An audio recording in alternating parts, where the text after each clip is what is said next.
full circle. You know, you saw the covers earlier, the guy holding up a big dead fish. That's kind of where we were at.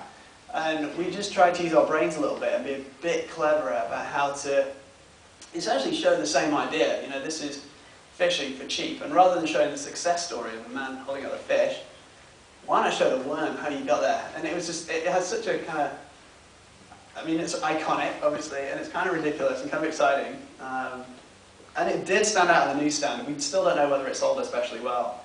But it certainly actually did really well on Facebook. They have a Facebook page, and of all of our covers, it's got the most comments. And I think that kind of viral marketing sometimes does improve.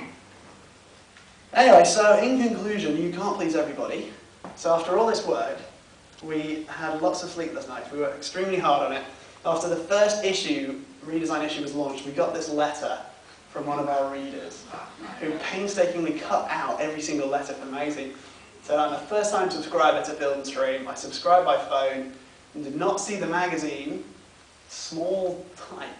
I used to read Field and Stream when I was in high school. I'm 80 years old and wearing glasses. I don't think I should be using my money on something I cannot read. So H. Swanson cancelled his subscription because of my redesign. But overall, I think it was received a little better. So that's me.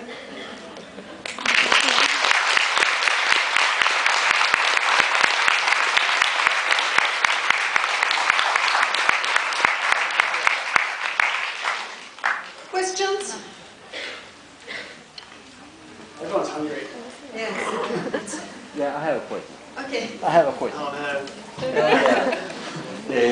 Neil, when I see all your close-ups of the gears and so on, do you actually take the photos like that, or do you crop the pictures, or are you allowed to do that, or? The close-ups of like the lures. Yeah, every close-up you have. You have a lot of close-ups from yeah.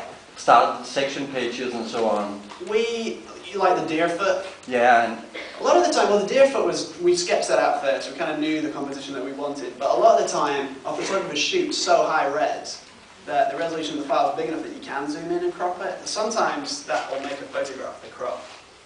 And our photographers are good in that they will let us do that because it kind of takes their eye out of it a little bit, so they can take it a bit personally. So it's a bit of both. So sometimes that's the idea at the start, and sometimes it just evolves into that crop.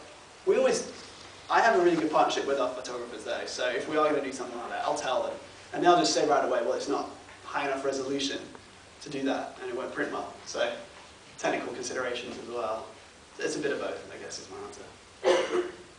And I think you mentioned it before, but please say it again. How big was your art department at the Field and Stream there? It's very